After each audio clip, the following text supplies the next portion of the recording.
कल ईद है,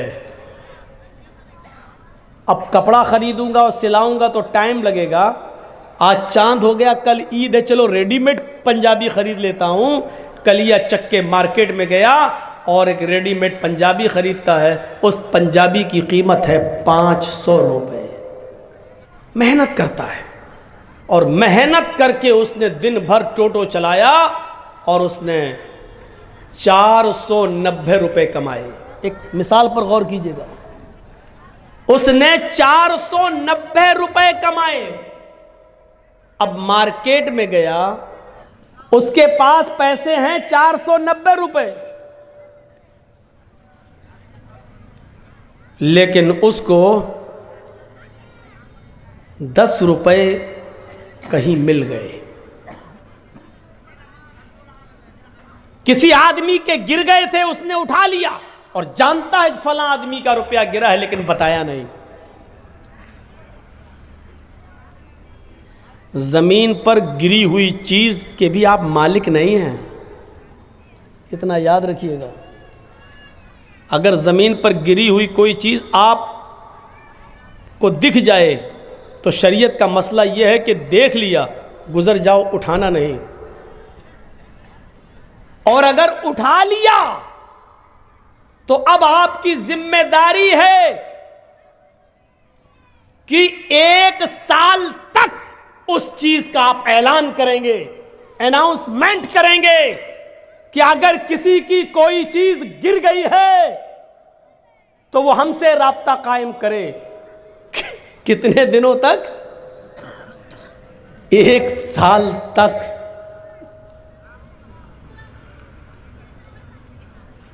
1 साल तक आप उसका अनाउंसमेंट करेंगे, 1 साल तक। और जब 1 साल के बाद भी कोई नहीं आता है, उसका मालिक नहीं मिलता है,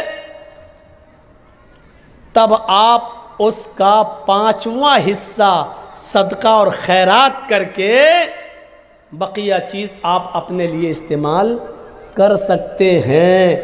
यानी 100 रुपये मिले हैं आपको, तो पहले 1 साल तक उसका अनाउंसमेंट करो, बचेगा क्या? और 1 साल तक जब 100 रुपए का मालिक आपको ना मिले तो फिर उसमें 5वां हिस्सा यानी 20 रुपए सदका और खैरात गरीब को दो, और उसके बाद 80 रुपए आप इस्तेमाल कर सकते हो। वो भी कब? और ये इस्तेमाल करने की इजाजत आपको वो भी इस कंडीशन में मिल रही है क्योंकि आपने 1 साल मेहनत की है। यानी ये 80 रुपए भी आपके लिए तब हलाल हो रहे हैं जब आप 1 साल मेहनत करने के बाद उसके मालिक तक नहीं पहुंचा पाए या उसका मालिक नहीं मिला। तब 10 रुपए आपको मिल गए, लेकिन आपने उसको बताया नहीं, जिसका गिरा चुपके से आपने उठाया और 490 रुपए में 10 रुपए मिलाकर 500 रुपए का पंजाबी आपने खरीद लिया। 490 रुपए हलाल के हैं जो आपने रिक्शा चलाकर मेहनत करके कमाया, लेकिन 10 रुपए आपने उसमें हराम के मिला दिए, पंजाबी आपने खरीद लिया। अब जब तक वो पंजाबी, जब तक वो कुर्ता, जब तक वो कमीज आपके जिस्म पर रहेगी, अल्लाह की कसम ना आपकी कोई फर्ज नमाज कबूल होगी, ना फर्ज रोजा कबूल होगा, ना नफली नमाज कबूल होगी, ना नफली रोजा कबूल होगा। कब तक? जब तक वो पंजाबी आपके जिस्म पर रहेगी, तब तक। अब सोचिएगा, 490 हलाल के हैं, 10 ही उसमें मिलाए थे हमने, तो वो कमीज हमारे लिए हराम हो गई। सूदी कारोबार करना, सूद पर रुपया देना और हर महीने 10%, 5% उससे सूद वसूल करना, अगर हम लोग ऐसा कर रहे हैं तो ये लोग भी सुने।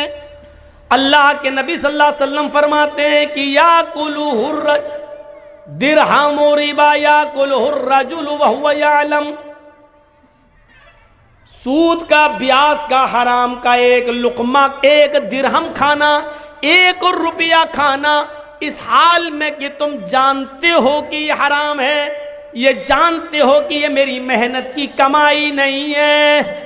अशद्दु मिन 36 ज़नियतन, 36 मर्तबा जिना करने से भी ज्यादा सख्त है। कैसा लग रहा है? सूद और ब्याज का 1 रुपया खाना, जिसके बारे में अल्लाह के नबी फरमाते हैं कि 36 मरतबा जिना करना।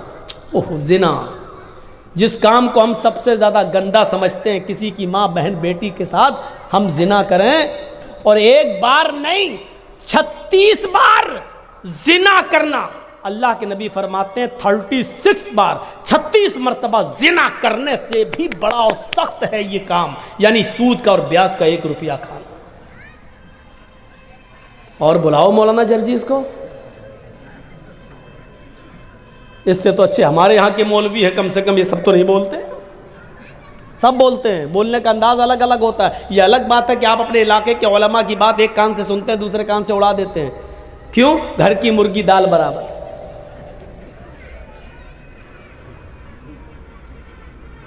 सित्ती व सलासीना ज़नियतन, 36 बार रूह कांप जाएगी। रूह, कहां हैं हम? एक हदीस के अंदर तो यहां तक अल्लाह के नबी सल्लल्लाहु अलैहि वसल्लम ने फरमाया, अर्रिबा इस्नान व सबऊन बाबन, ऐसरुहा अय्यन के हर रजुलु उम्महू। सूद के, ब्याज के, हराम माल खाने के 72 दरवाजे हैं। स्नान 2, सबून 70, 70 और 2 कितने हो गए? 72। अल्लाह के नबी क्या कहते हैं? और रिबा स्नान व सबून बाबन, सूद के और ब्याज खाने के 72 गेट हैं, 72 दरवाजे हैं, 72 गेट्स। There are 72 gates, 72 दरवाजे हैं सूद और ब्याज के। उसमें सबसे छोटा और हल्का दरवाजा बता रहे हैं अल्लाह के नबी 71, और इससे बड़े बड़े हैं। लेकिन सबसे हल्का दरवाजा क्या है? सबसे हल्का गेट क्या है? सबसे करीब का दरवाजा क्या है?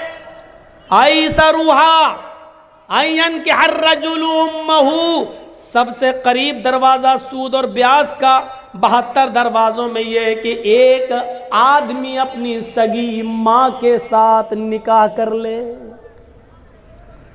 सगी माँ के साथ निकाह हो जाएगा? मौलाना जर्जीस साहब एक लड़के का निकाह पढ़ा रहे हैं, लड़का अपनी माँ के साथ निकाह कर रहा है। जर्जीस साहब 1,00,000 मरतबा भी पढ़ें, या अय्युहल्लज़ीना आमनू तक़ुल्लाह हक़्क़ तुक़ातिही वला तमूतुन्ना इल्ला व अंतुम मुस्लिमून, या अय्युहन्नासु तक़ू रब्बकुमुल्लज़ी ख़लक़कुम मिन नफ़्सिन वाहिदा व ख़लक़ मिनहा ज़ौजहा व बस्स मिनहुमा रिजालन कसीरन व निसाअ। 1,00,000 मरतबा भी कुरान की आयतें पढ़ जाएं, लेकिन इसके बावजूद वो निकाह नहीं होगा, क्योंकि माँ लड़के पर हलाल नहीं हो सकती है। अब वो सोच रहा है कि मेरा निकाह हो गया, और रात में वो अपनी माँ के साथ हम बिस्तरी करता है, मिलता है, ये सोच करके मेरा तो निकाह हुआ है माँ के साथ। तो क्या निकाह और निकाह के कलमात पढ़ने के बावजूद, ये कुरान की आयतें पढ़ने के बावजूद, क्या उसकी माँ उसके लिए जायज़ हो जाएगी? नहीं।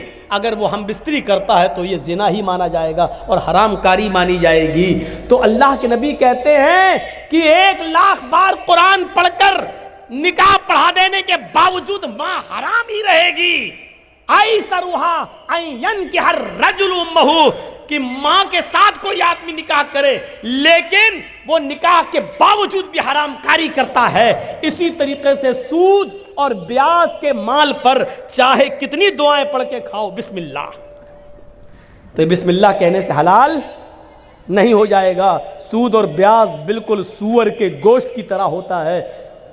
आप लाख कहिए बिस्मिल्लाह अल्लाहु अकबर, लेकिन सूअर हलाल नहीं होगा, कुत्ता हलाल नहीं होगा। सूद और ब्याज की रकम पर कितने ही दुआएं पढ़ डालो, हलाल नहीं होगा। माँ के साथ निकाह करते वक्त कितनी ही आयतें पढ़ डालो, लेकिन माँ लड़के पर हलाल नहीं होगी। इतनी क्लियर बात हो गई।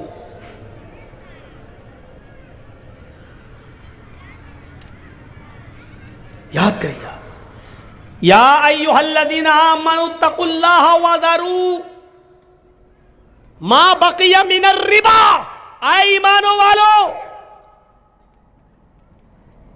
जो तुमने माल दिया है असल लागत पर और जो बढ़ गया है उस बढ़े हुए माल को छोड़ दो। वज़रू मा बकिया मिनर रिबा, अल्लाह से डरो और बढ़ा हुआ माल हर हाल में छोड़ दो, हर हाल में छोड़ दो, उसको किसी भी कीमत पर मत लो। ये कुरान कह रहा है, उसको किसी भी कीमत पर मत लो। फ़इल्लम तफ़अलू फ़अज़नू बिहर्बिम मिनल्लाहि व रसूलिही, अगर तुम बढ़े हुए माल को लेने से नहीं रुकते हो, अगर तुम जायद माल उससे नहीं बचते हो, सूद और ब्याज खाना नहीं छोड़ते हो, फ़अज़नू बिहर्बिम मिनल्लाहि व रसूलिही, तो अल्लाह और उसके रसूल से जंग लड़ने के लिए तैयार हो जाओ, अल्लाह और उसके रसूल से युद्ध लड़ने के लिए तैयार हो जाओ। दुनिया में किसने अपनी माँ का इतना दूध पिया है जो अल्लाह से लड़ सके और उसके रसूल से लड़ सके? दुनिया में ऐसा कौन सा माँ का बेटा है जिसने अपनी माँ का इतना दूध पिया है कि वो अल्लाह रब्बुल आलमीन से जंग कर सके और जीत जाए, अल्लाह रब्बुल आलमीन का मुकाबला कर ले? मेरे प्यारे साथियों, तसव्वुर करो, फ़अज़नू बिहर्बिम मिनल्लाहि व रसूलिही, ये अल्लाह फरमा रहा है, कुरान की आयत है कि सूद खाने वालों, जायद माल खाने से बच जाओ, उसको छोड़ दो, किसी भी कीमत पर उसको अपने ऊपर इस्तेमाल मत करो। वो जो बढ़ा हुआ सूद है वो आप ना अपने ऊपर इस्तेमाल कर सकते हैं ना अपने बीवी बच्चों पर इस्तेमाल कर सकते हैं। अरे उस बढ़े हुए सूद को मस्जिद के चंदे में देने में भी इस्तेमाल नहीं कर सकते हो। अगर कोई ये कहे कि दे दो हम मस्जिद की लैट्रीन बना लेंगे, तो बड़ा हुआ सूद मस्जिद के पेशाब खाने और इस्तिंजा खाने और लैट्रीन बनाने के भी काम में नहीं आ सकता है। आप बड़े हुए सूद को मस्जिद के लैट्रीन और पेशाब और पायखाने के काम में भी इस्तेमाल नहीं कर सकते हैं, उस चीज में भी नहीं लगा सकते हैं। उस बड़े हुए सूद को आप अगर बैंक से लेते हैं तो जेल के आम कैदियों को जेल से छुड़ाने के लिए आप इस्तेमाल कर सकते हैं, आम शाहराह पर खर्च कर सकते हैं। जैसे कोई रोड है खराब है, उस पर हिंदू मुसलमान सिख ईसाई सब गुजरता है, उससे सबको फायदा होता है, ऐसी जगह पर आप इस्तेमाल कर सकते हैं। लेकिन जो सिर्फ मुसलमान जिससे फायदा उठाएं वहां आप इस्तेमाल नहीं कर सकते हैं। अब आप गौर कीजिए, मस्जिद की लैट्रीन और पेशाब और पायखाना तक अगर उस पैसे से नहीं बन सकता और जायज नहीं है, वो माल आप अपनी औलाद को और अपनी बीवी को और अपने बच्चों को खिलाते हो, शर्म आनी चाहिए हमें और आपको। पूरा का पूरा इनाम सिर्फ अल्लाह रब्बुल आलमीन ही देगा। किसी की जान बचाने की नेकी कितनी बड़ी है, किसी को तुमने बचाया है कितना बड़ा नेक काम किया है, इसकी कीमत और इसका सही बदला क़यामत के दिन अल्लाह रब्बुल आलमीन हमें देगा। दुनिया की कोई अदालत नहीं दे सकती है। चलिए इसके बरक्स देख लो, जर्जीस साहब ने एक आदमी का कत्ल किया, पकड़े गए, कोर्ट में जुर्म साबित हो गया, अदालत क्या सज़ा सुनाएगी? इनको भी कत्ल करो, फांसी की दे दो। हमने एक आदमी मारा, बदले में हमें मार दिया गया, समझ में आ रहा है, ठीक है। लेकिन जर्जीस साहब ने 20 आदमियों को मारा, बताइए मुझे आप क्या सजा देंगे? मैं 20 लोगों का कातिल हूं, बताओ मुझे क्या सजा देगी? भारत की कोर्ट, आपके मालदा की डिस्ट्रिक्ट कोर्ट, आपके बंगाल की हाई कोर्ट और इस भारत की सुप्रीम कोर्ट, बताओ हमें क्या सजा देगी जुर्म साबित हो जाने के बाद? यही ना कि 20 आदमी का कातिल है, इसको फांसी दे दो।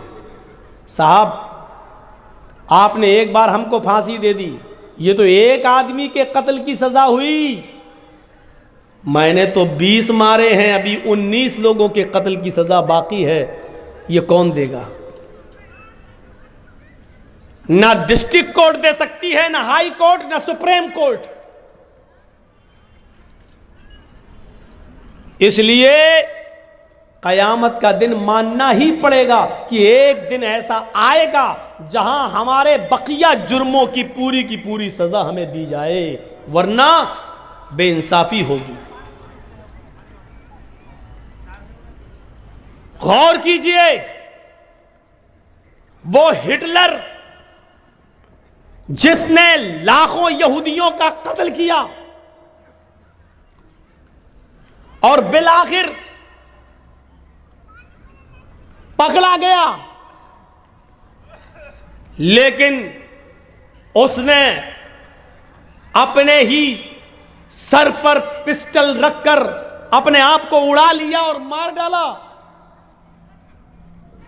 और उस वक्त की कोड ने कहा था, अगरचे हिटलर का जुर्म इतना बड़ा है कि उसको कई लाख बार मारा जाए और कई लाख बार जिंदा किया जाए और कई लाख बार मारा जाए, इसके बावजूद हिटलर की सजा पूरी नहीं हो सकती है। लेकिन हम बेबस हैं, किसी को एक ही मौत दे सकते हैं, बार बार नहीं।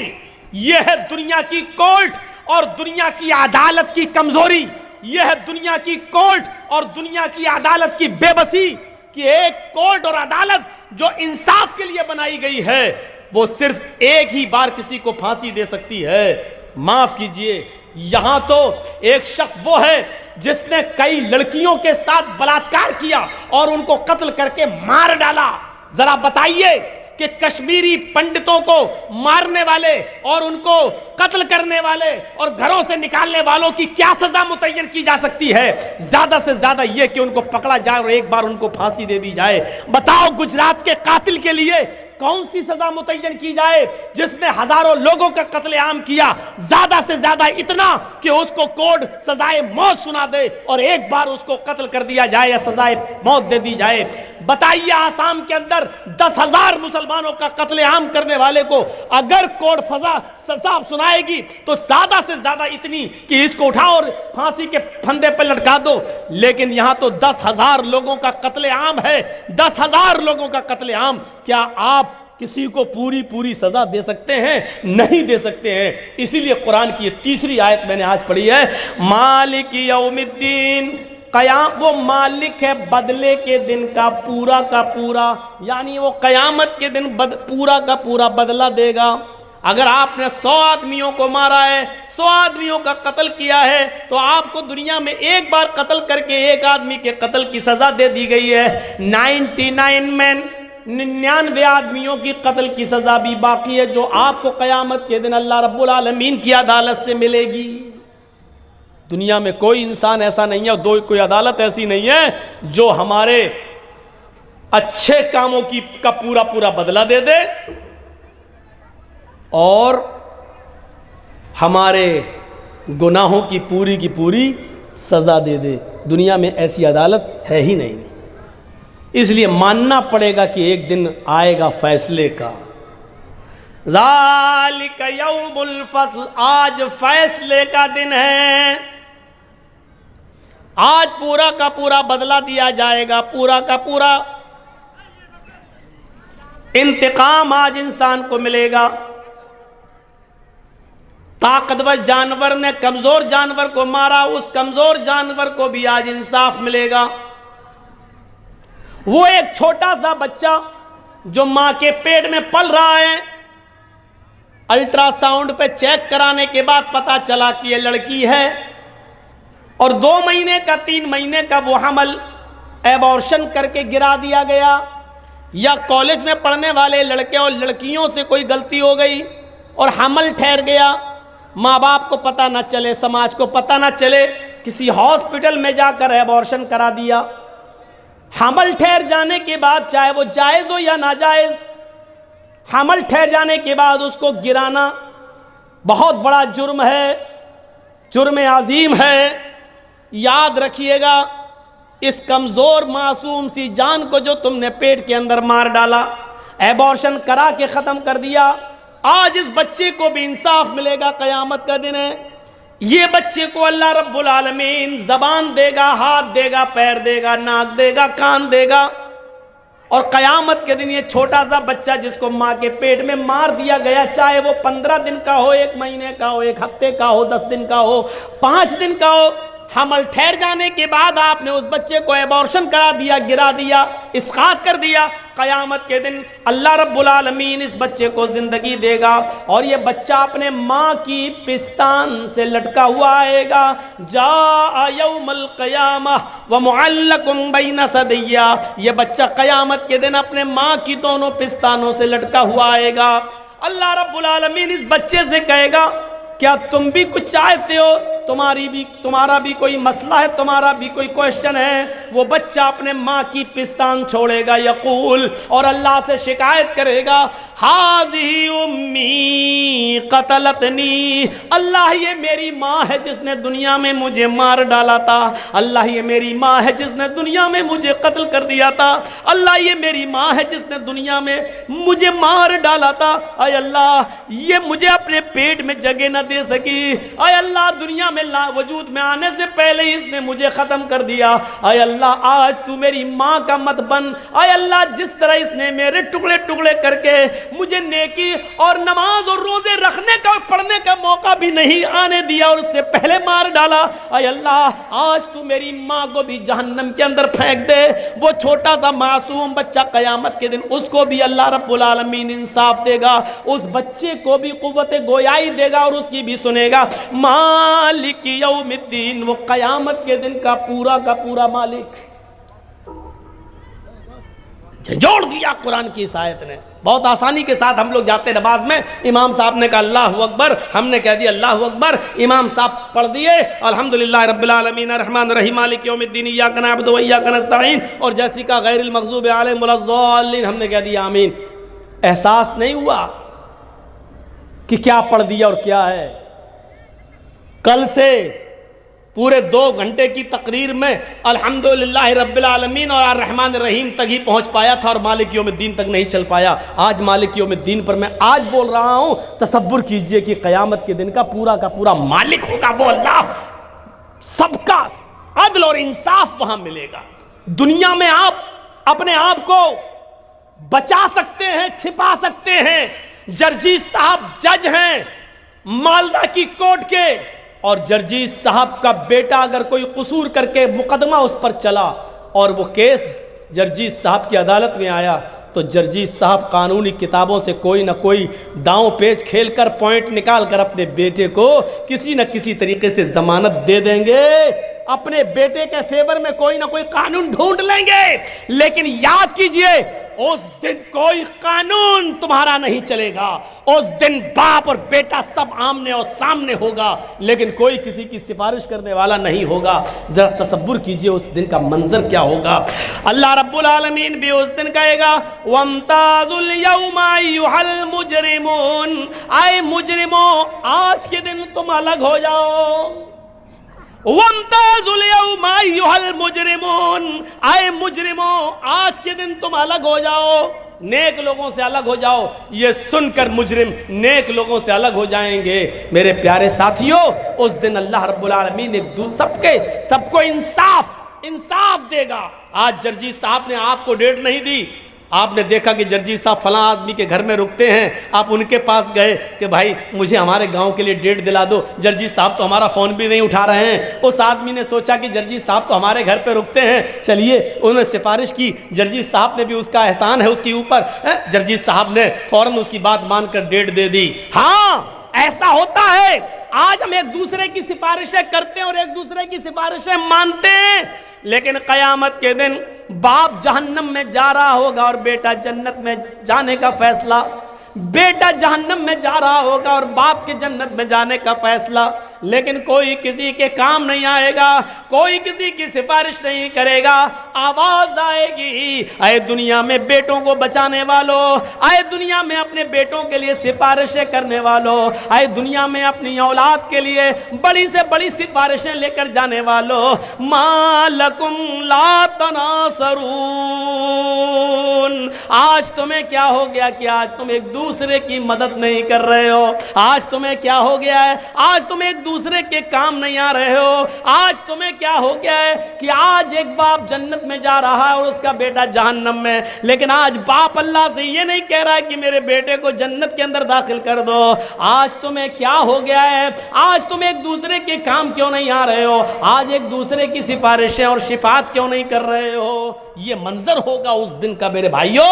दुनिया में हम एक दूसरे की सिफारिशें कर देते हैं, लेकिन क़यामत के दिन कोई किसी की सिफारिश करने वाला नहीं होगा। इंसाफ होगा वहां पर, सबके साथ इंसाफ। दुनिया में अगर किसी ने किसी की एक बालिश जमीन पर कब्जा किया और 1000 मुकदमा लड़ने के बावजूद भी उसको इंसाफ नहीं मिला, वो 70 जमीनों का तौक उसके गर्दन में डाला जाएगा। उसको देखकर ही लोग ये कहेंगे कि ये दुनिया में किसी की जमीन पर नाजायज कब्जा करने वाला था। अल्लाह रब्बुल आलमीन कहेगा इन नेक लोगों को और इनके ऊपर जुल्म और ज्यादती के केस होंगे। अल्लाह रब्बुल आलमीन कहेगा बदला दो, वहां बदला नहीं दे पाएंगे। फिर अल्लाह कहेगा फिर तुम अपनी नेकियां दो। ये नेकियां देंगे, लो 10 नेकी तुम ले जाओ। दूसरा आएगा मेरे साथ इसने ऐसा किया, 5 नेकी तुम ले जाओ। देते देते देते देते नेकियां उसके पास खत्म हो जाएंगी, लेकिन मुकदमा लेकर लोग आ रहे होंगे, अल्लाह भी मेरा भी हक है इसके ऊपर। अल्लाह कहेगा नेकियां दो, वो कहेगा नेकियां तो मेरी खत्म हो गई, अब क्या दूं? अब अल्लाह कहेगा उस आदमी से जिसका हक मारा था, इसके पास तुम्हें देने के लिए अब नेकियां नहीं है, ऐसा करो कि तुम अपने गुनाह इसके ऊपर ला दो। कितना गरीब इंसान होगा वो उस दिन, जो नमाजें लेकर गया, रोजे लेकर गया, हज लेकर गया, ज़कातें लेकर गया, बहुत बड़े बड़े नेक काम उसने दुनिया में किए, लेकिन लोगों पर जुल्म किया, लोगों पर ज़्यादती की, लोगों के ऊपर परेशान किया उसने। और क़यामत के दिन ये परेशान करने वालों को जब अल्लाह इंसाफ, परेशान होने वालों को जब इंसाफ दिलाएगा तो नेक लोगों की नेकियां खत्म होंगी और परेशान जिनको किया उनके मुकदमे अभी बाकी होंगे। फिर अल्लाह रब्बुल आलमीन ये कहेगा कि तुम अपने गुनाह इसके ऊपर डालो। गौर करो, मौलाना जर्जीस ने किसी की जमीन दाबी, मौलाना जर्जीस ने किसी को थप्पड़ मारा, मौलाना जर्जीस साहब ने किसी के साथ कुछ किया, किसी के साथ कुछ किया, लेकिन नमाजें 5 वक्त की पढ़ी, रोजे पूरे महीने के रखे, हज भी किया, ज़कात भी देते रहे, खुश थे कि क़यामत के दिन हम तो जन्नत में जाएंगे। लेकिन जिनको परेशान किया वो अपना मुकदमा लेकर आएंगे। जर्जीस साहब ऐसा है, हाँ है, चलो नेक बदला दो। जर्जीस साहब के पास अब जमीन नहीं है कि वो किसी को दें। अल्लाह कहेगा अपनी 10 नेकियां दो। दूसरा आएगा इसने मेरे साथ ये क्या, जर्जीस साहब 10 नेकी इसको दो, दे दी गई। तीसरा आएगा इसको दो, चौथा आएगा उसको दो। 10, 15, 20 आदमियों ने पेश किया मुकदमा, नेकी देते देते खत्म। 21वां आदमी आया, मेरा भी हक है आपके ऊपर, नेकियां दो। अल्लाह कहेगा जर्जीस नेकी दो, जर्जीस कहेगा अल्लाह नेकियां खत्म। अल्लाह उस आदमी से कहेगा कि अपना गुनाह जर्जीस के ऊपर ला दो। जर्जीस उस वक्त कितना बदकिस्मत होगा, नेकियां तो बहुत लेकर गया लेकिन सब लुटा दी, दूसरों को दे दी। अब दूसरों की गुनाह उसके ऊपर ला दे जा रहे हैं। पूछा मनिल मुफलिस, तुम जानते हो गरीब कौन है? अल्लाह के रसूल सवाल कर रहे हैं, क्या तुम जानते हो मुफलिस कौन है, कल्लाश कौन है, गरीब कौन है? साहबा ने कहा जिसके पास माल और दौलत और दिरहम और दीनार न हो। मल्ला दिरहमा वला दीनार अल्लाह, जिसके पास न दिरहम हो न दीनार हो, जिसके पास न सोना न चांदी हो, वो गरीब है। अल्लाह के नबी फरमाते नहीं नहीं, मेरी उम्मत का गरीब इंसान ये नहीं है। मेरी उम्मत का गरीब इंसान तो वो है जो क़यामत के दिन बहुत सी नेकियां लेकर जाएगा, नमाज और रोजे की नेकियां लेकर जाएगा, लेकिन हक मारा होगा और एक एक करके सारी नेकियां उनको दे देगा जिनका हक मारा है। फिर भी हक वालों का हक बाकी रहेगा, फिर उनके गुनाह इस आदमी पर लादे जाएंगे। ये मेरी उम्मत का सबसे गरीब इंसान है।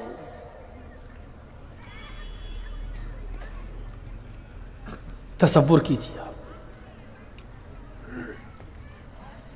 1 ई रिक्शा चलाने वाला आदमी, ई रिक्शा जिसको आप लोग क्या बोलते हैं, टोटो,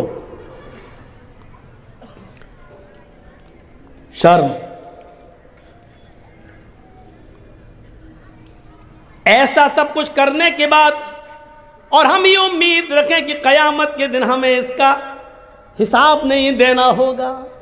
मालिक यौमिद्दीन, वो क़यामत के दिन का मालिक है, एक एक चीज पर नजर रखे हुए हैं। आप छिपाना चाहोगे तो ये जमीन खुद बोल देगी कि अल्लाह, इसने मेरे सीने पर खड़े होकर यहाँ सूद खाया था, ये चौरंगी थी, यहाँ से इसने लॉटरी का टिकट लिया था, आय अल्लाह, इसने फला IPL इंडिया और पाकिस्तान की टीम में इतने इतने रुपए इसने सट्टे में लगाए थे। ये जमीन खुद गवाही देगी। इज़ा ज़ुल्ज़िलतिल अर्ज़ु ज़िल्ज़ालहा व अख़रजतिल अर्ज़ु अस्क़ालहा व क़ालल इंसानु मा लहा। जमीन अपने अंदर के सारे सीने को, सारे खजाने को बाहर निकाल देगी। जब जमीन में जलजला पैदा होगा, जब जमीन में भूकंप आएगा, वक़ालल इंसानु मा लहा, और इंसान कहेगा इसको ये क्या हो गया है। यौमइज़िन तुहद्दिसु अख़बारा, उस दिन ये ज़मीन अपने अंदर के एक एक चीज़ को बयान करेगी, बोलेगी। ये मत सोचिए कि ज़मीन कैसे बोलेगी, ज़मीन तो बेजान है, ज़मीन तो बेजान है, कैसे बोलेगी। मोबाइल क्या है, जानदार है क्या? मोबाइल बोल रहा है कि नहीं बोल रहा है? रेडियो क्या है, बेजान है कि जानदार? बोल रहा है। टीवी क्या है, जानदार है या बेजान? बेजान, लेकिन बोल रहा है। जब साइंटिस्ट अल्लाह की दी हुई अकल से ऐसी चीज बना सकते हैं कि बेजान चीज को बोलने पर मजबूर कर सकते हैं, तो क्या अल्लाह रब्बुल आलमीन क़यामत के दिन जिसने साइंटिस्ट को अकल दी है, क्या वो इस ज़मीन को बोलने की ताकत नहीं दे सकता है? आज बेजान चीज़ें बोल रही हैं। बंदूक में कारतूस लगा और छोड़ो तो आज उसकी भी आवाज़ निकल रही है, बेजान चीज़ बोल रही है। और ये सब चीज़ें ज़मीन से पैदा हुई हैं, लकड़ी, लोहा, तांबा, इन्हीं को प्लास्टिक, इन्हीं को तोड़ मरोड़ कर टीवी बना दी गई, इन्हीं को तोड़ मरोड़ कर रेडियो बना दिया गया, इन्हीं को तोड़ मरोड़ कर मोबाइल बना दिया गया है। जब ज़मीन से पैदा होने वाली इन चीज़ों को बोलने पर मजबूर किया गया, तो ज़मीन क्यों नहीं बोलेगी। यौमइज़िन तुहद्दिसु अख़बारहा, ज़मीन अपने अंदर के सारे एक एक करके सारी खबरों को बयान करेगी। ये सूरत हाल आज हमारी हो गई है। का बादशाह कौन है, आज के दिन का मालिक कौन है, आज के दिन पूरी की पूरी बादशाहत किसके हाथ में, किसके इख्तियार में। इस जुमले पर गौर कीजिए, लिमानिल मुल्किल यौम, आज के दिन का बादशाह कौन है। जवाब दिया जाएगा इन लोगों की जानिब से, लिल्लाहिल वाहिदिल क़हार। आज की दुनिया का बादशाह, आज की ममलिकत किसके हाथ में, आज के दिन पूरा का पूरा मालिक कौन है। लिल्लाह, आज के दिन पूरी की पूरी बादशाह अल्लाह के इख्तियार में, अल्लाह के हाथ में। अल वाहिद, जो अकेला तने तन्हा पूरी कायनात का मालिक है, आज के दिन उसने किसी को 1 इंच जमीन का भी मालिक नहीं बनने दिया है। आज के दिन की पूरी बादशाहत अकेले अल्लाह के पास है। अल क़हार, जो जबरदस्त है, जो बहुत ही ज्यादा जबरदस्त, ताकतवर, आज के दिन की बादशाहत उसके अलावा किसी के पास नहीं। कैसा महसूस होगा, कुछ दिनों के लिए कर लो, लेकिन उस दिन नहीं चलेगी। कोई किसी के ऊपर जर्रा बराबर जुल्म नहीं कर सकेगा, कोई किसी के ऊपर जर्रा बराबर भी हुकूमत नहीं चला सकता है, कोई किसी के ऊपर जर्रा बराबर भी मालिक नहीं होगा। सबको लाइन में खड़ा कर दिया जाएगा, सबकी शिकायतें सुनी जाएंगी, यहाँ तक कि अगर दुनिया में किसी सींग वाली बकरी ने किसी बेसींग वाली बकरी को मारा होगा तो क़यामत के दिन अल्लाह ताला उस बेसींग वाली बकरी को सींग देगा और उसको भी हुक्म देगा कि तू भी अपना इंतकाम ले ले, तू भी अपना बदला ले ले। वो बेसींग वाली बकरी को ताकत देगा और बेसींग वाली बकरी सींग वाली बकरी को मारेगी जिसने दुनिया में मारा। और जब सबका इंसाफ हो जाएगा, सबका अदल हो जाएगा, फिर अल्लाह कहेगा तुम सब मिट्टी में मिल जाओ, तुम सब मिट्टी में चेंज हो जाओ। इन जानवरों को मिट्टी में तब्दील कर दिया जाएगा, मिट्टी में चेंज कर दिया जाएगा। उस दिन की हालत कुछ इस तरीके की होगी, गौर करो, जब जानवरों को भी पूरा का पूरा इंसाफ मिलेगा तो इंसानों को क्यों नहीं मिलेगा। अल यौमा ला तमलिकु नफ्सुन लिनफ्सिन शैआ वल अम्रु यौमइज़िन लिल्लाह। अल यौमा ला तमलिकु नफ्सुन लिनफ्सिन शैआ। आज के दिन कोई इंसान किसी दूसरे इंसान का मालिक नहीं है। आज के दिन कोई जान किसी दूसरे जान की मालिक नहीं है। आज के दिन कोई इंसान किसी दूसरे इंसान पर जर्रा बराबर इख्तियार नहीं रखता। वल अम्रु यौमइज़िन लिल्लाह। सारे मामलात और इख्तियारात अल्लाह के हाथ में होंगे।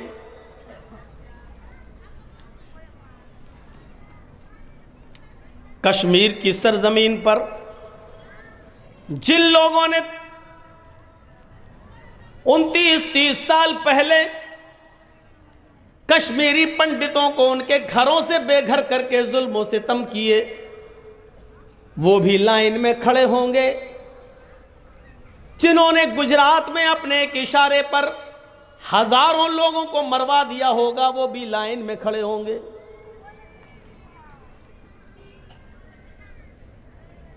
हिंदू और मुसलमान की कोई कैद नहीं। सूरत हाल वहां ये होगी कि दुनिया के अंदर अगर किसी ने किसी को कत्ल किया होगा तो मरने वाला मकतूल, जिसको मारा गया, मैदान महशर में अपने कातिल को ढूंढेगा, तलाश करेगा कि मेरा कातिल कहां है, और वो तलाश कर लेगा। फयाखुज़ु बिरासिही, वो उसके सर को पकड़ लेगा। यजीउल मक़तूल बिल कातिल, फिर वो मक़तूल कातिल का सर पकड़कर खींचता हुआ बीचों बीच में लाएगा और उसको अल्लाह के सामने लाकर खड़ा कर देगा। अल्लाह उस मकतूल से जिसको दुनिया में मारा गया पूछेगा, इस आदमी को सर के बाल पकड़कर खींच कर लाए हो, क्यों? वो कहेगा, इलाहल आलमीन, इसको मैं खींच कर पकड़ कर लाया और तेरे सामने लाकर खड़ा कर दिया। सल हाज़ा लिमा क़तलनी, आज तू इस आदमी से सवाल कर, आज तू इससे पूछ कि इसने दुनिया में मुझे क्यों मारा था, इसने दुनिया में मुझे क्यों कत्ल किया था। अय अल्लाह, मेरा कसूर क्या था? मेरी बीवी बेवा हो गई, उसका कसूर क्या था? मेरे बच्चे यतीम कर दिए गए, उनका कसूर क्या था? इस आदमी ने मुझे मारा, इस आदमी ने मुझे कत्ल किया, मेरे बच्चों को यतीम और मेरी बीवी को बेवा किया। अल्लाह, मुझे आज तक रीज़न पता न चला, मुझे आज तक पता न चला कि इसने मुझे क्यों मारा, क्यों कत्ल किया। ऐ अल्लाह, पूछ इससे कि इसने मुझे क्यों मारा। मकतूल कातिल को तलाश कर लेगा, कोई बचेगा नहीं। आपका इलाका तो कलिया चक से चले जाइए और मौजमपुर तक बड़ा मशहूर है मारधाड़ में। यहाँ शायद गाजर और मूली की कीमत इंसान की जान की कीमत से ज़्यादा है। पिछले महीने श्री रामपुर में प्रोग्राम था मेरा, यही श्री रामपुर में, और जिस दिन जलसा था उसी दिन पता चला कि वो हाड़ू चक इलाके के 1-2 लोगों को कत्ल कर दिया गया। एक तो मौके वारदात पे मर गया और दूसरा हॉस्पिटल जाने के बाद उसका इंतकाल हुआ। ये सूरत है। फरमाया क़यामत के दिन मकतूल अपने कातिल को ढूंढ लेगा और उसके सर के बाल पकड़ कर लाएगा और अल्लाह के सामने पेश करके कहेगा सल्लिमा क़तलनी सलहाजा लिमा क़तलनी, इससे पूछ कि इसने दुनिया में मुझे क्यों मारा था। पूरा का पूरा बदला और पूरा का पूरा इंतकाम क़यामत के दिन ही मिलेगा। दुनिया में कोई अदालत ऐसी नहीं है जो इंसान को उसके अच्छाइयों का पूरा पूरा बदला दे दे और उसकी बुराइयों की पूरी पूरी सज़ा दे दे। दुनिया में कोई अदालत ऐसी नहीं है।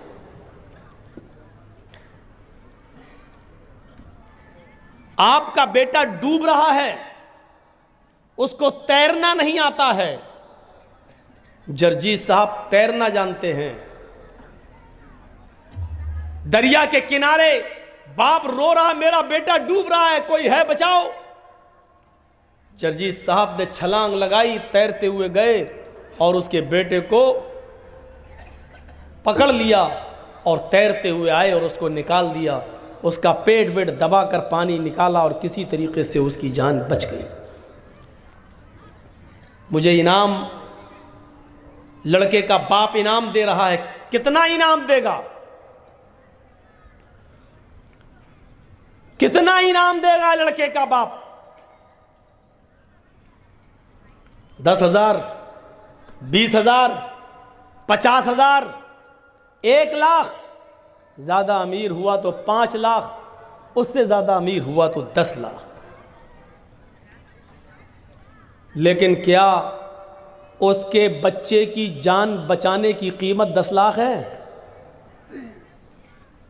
क्या उस आदमी ने, उस बच्चे के बाप ने मुझे पूरी की पूरी कीमत दे दी?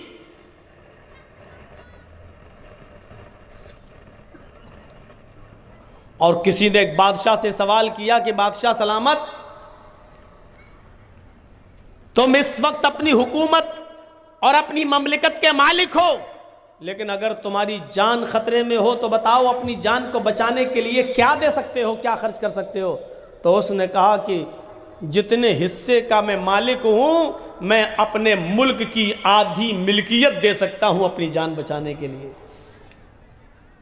उसने पूछा कि अगर आपकी जान के बदले में पूरा मुल्क मांगे तो बादशाह ने कहा कि अगर मेरी जान ज़्यादा ही ख़तरे में है तो पूरा मुल्क दे दूंगा और अपनी जान बचा लूँगा। पूरे मुल्क, पूरे कंट्री की बादशाहत देने के लिए आदमी तैयार हो सकता है और अपनी जान बचाने के लिए।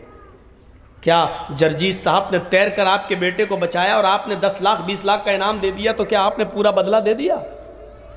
क्या जान बचाने की पूरी कीमत दे दी? नहीं।